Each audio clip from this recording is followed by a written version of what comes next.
I can already tell this is going to be a divisive episode. Like, I can feel the Kairi fangirls are going to kill me here, but frankly, I don't care. I have a lot of thoughts and things I need to say about this would-be waifu, but damn it, she just keeps fucking shit up. You want to stick around and see why? Be my guest. You want to hate bomb this video? Good on you. Point being, this is the thing that's happening. And just an FYI, we're going to cover every game she's even so much as cameoed in up until Melody of Memories because, spoilers. And this includes Remind because the writers have just opted to not make her interesting and I can't condone that. Without further ado, fuck it, Kairi's a garbage character and here's why. We begin with Birth by Sleep, and we're starting here because this is just a footnote in this shit show. So, she's just given the ability to wield a Keyblade by Aqua by accident, and that's because she hid behind her and bumped the Keyblade. So, that's fun. Other than that, it doesn't matter until Aqua-chan validates her in what I'm going to refer to as the Keyblade Wielder Catch-Up conversation, because that's what it is. No tea, no shade on KH3, I actually really love that game a lot and think this scene is beautiful, and it makes me cry every time I see it.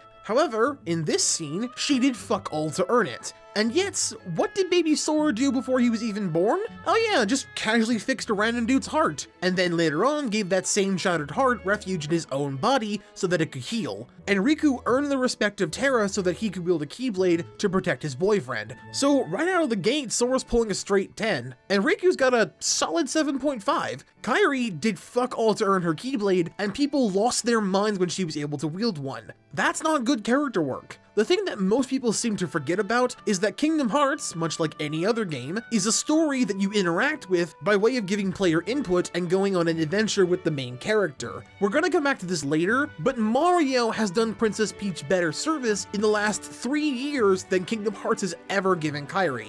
Jumping ahead to Kingdom Hearts 1, what all does she do?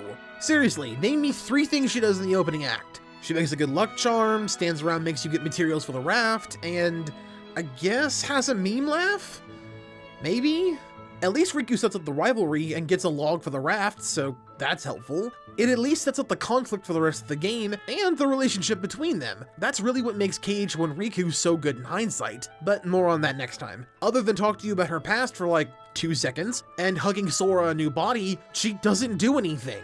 And yes, she is supposed to be the damsel in distress, but that doesn't mean that she can't do something. What kills me about this game is it's what endears people to Kairi, and she somehow does less than Donald and is more loved. I think that comes down to screen time. Donald and Goofy are here with you for 95% of the whole game, and Donald has a pretty brash personality. However, unlike Kairi, Donald is savage AF, and legitimately one of the funniest people in the franchise because of how many fucks he does not give. Like, KH1 Donald has a one-track mind and only has eyes for Mickey-kun, and it makes me laugh every time at how he just shuts Sora down. It's great. Seriously, play KH1 again, or just watch it, and detach Donald not healing you for the funny shit he says, and I promise you, you will like him 10 times more. Anyway, enough defending like the 10th best character in the franchise, and back to shitting on the worst. Actually, before that, we need to acknowledge the 2 weird Alolan Galarian form shaped elephants in the room, those being Naminé and Xion.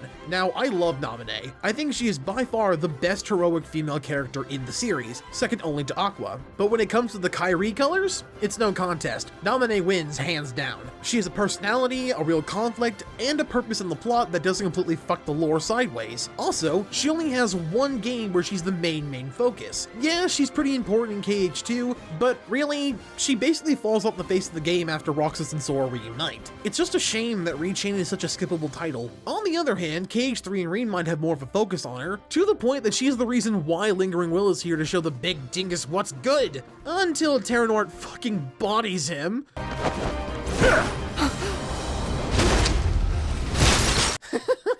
Why is that so funny? I'm sorry, you shouldn't laugh at this. It's just so sudden, I can't help it. Xion is a bit less interesting to talk about. She's too bland and too tacked on to feel important. Hell, she was forgotten and killed off to keep the timeline intact, so really, what was even the point there? And despite how cool this moment was, the game gives you the context you need to fully get it, so again, I don't really care.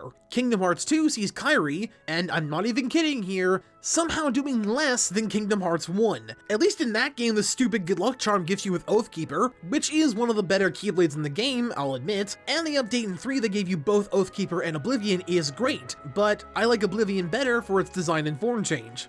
What?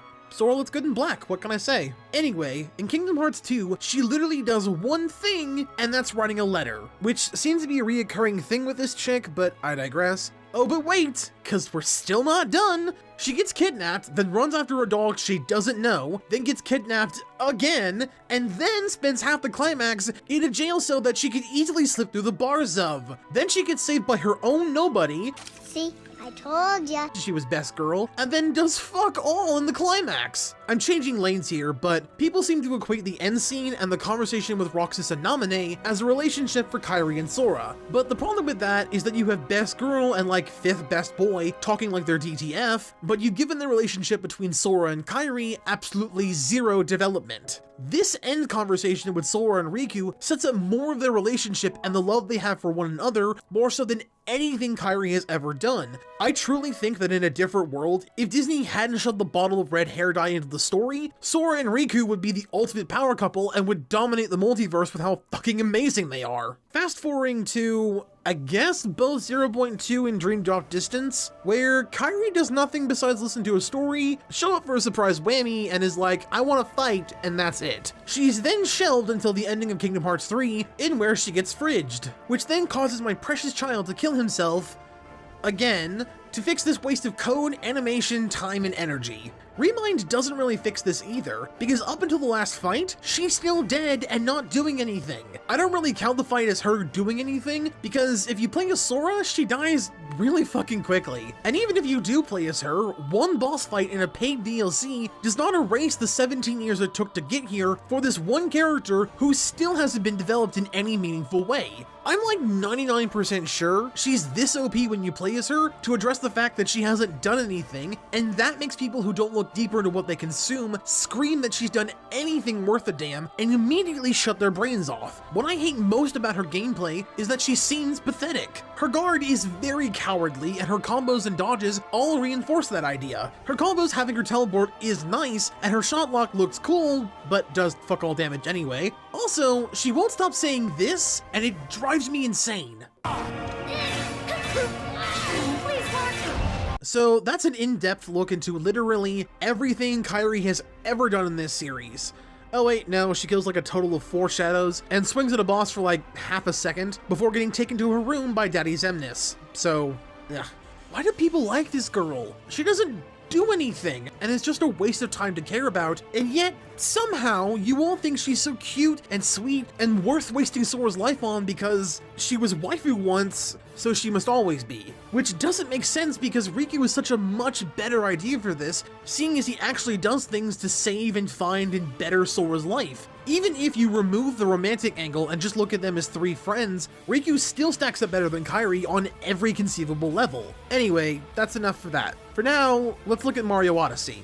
I promise I'm going somewhere with this. Just stay with me. So, Princess Peach is one of those characters you can't really love or hate. She doesn't really have a personality, and is literally just a trope or a MacGuffin to go after at every game. Funny enough, Daisy almost immediately outshined her because of her dating Luigi and being a tomboy, which sucks that she's a shadow fighter in Smash, since she would for sure be wearing a boxer's outfit and bring a tennis racket rather than that fucking frying pan. But that's neither here nor there. Rosalina, on the other hand, outshined both of them due to her being a large part in one of Mario's best games, and the storybook giving her, you know, a backstory, which is always helpful to make us care about characters, which, yes, I know Kairi has a backstory, but it's about the lore of the worlds, not her, so it's not all that helpful to make her relevant. And I know I wasn't going to bring up Melody of Memory, but this isn't a backstory. It's lore that is only setting up the next game. It may become something later, but for right now, it's just lore. So, up until 2017, Peach was just the goal.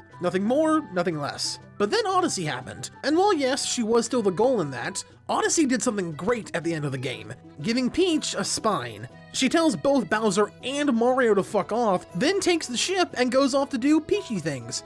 whatever that is. Then after the credits roll, she goes to every kingdom on vacation just for kicks, and I love it. In one game, no. In one move, no. In one brilliant idea, the writers made Peach go from a goal into a character. It's not a lot of character, but it's more than Kairi ever got. Aqua, despite being only in 3 games, hell, Ven being only 2 games, fuck, Terra only being really in 1 game, have more character since they have a spotlight put on them for upwards of 15 to 20 hours. Kairi is a paper-thin character that doesn't have a bit of depth to her. She's nice, she's pretty, and she can swing a keyblade. That's all she's got. You know who else that could apply to? A 5-year-old girl. Sora, by contrast, of, being the main character, has so much developments in personality that when you compare the two, it's staggering how huge the level of characterization plummets to the ground at Mach 10. Even Riku has more depth beyond his redemption, and again, the difference is staggering.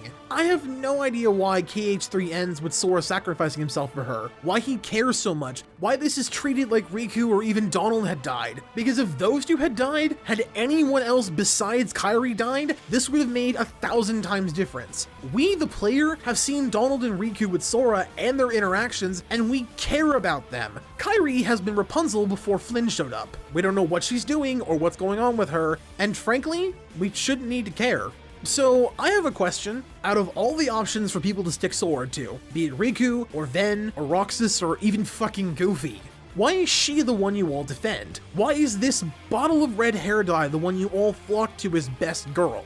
My best answer is nostalgia. The one thing I like coming into the series so late is that I get to experience everything so fresh and with my more critical mindset, so I don't have that layer of nostalgia with this kid. And you all need to realize that she's doing nothing but dragging down the best person to come out of this clusterfuck by having him be in a love triangle that shouldn't even be there. I'll make this as simple as I can. It's a bad sign when I react to one of the hero characters getting killed off with joy and screams of delight, and then the twist that comes later with anger and disappointment, because they finally did something right and then walked back on it in the worst possible way.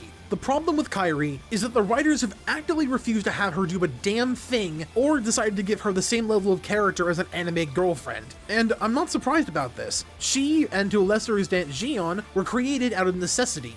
And we can all spend days debating about what we think is holding this series back until we're blue in the face. But to me, this is the biggest thing. The fact that this girl is made so important, and yet they have done fuck all with her, and her impact on the character relations is the single biggest mistake Disney has forced onto the series due to their weird fixation with not having gay anywhere near their name.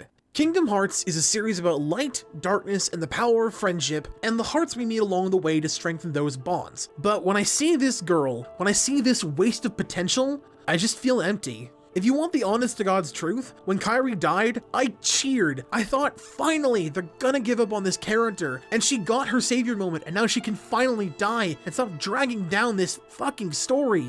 But then Sora had to go and Thanos himself and fuck up a story about loss, and for as many people as they got back, and as hard as they've tried to have the whole gang together, there's no saving her because some people just can't be saved at the end of the day.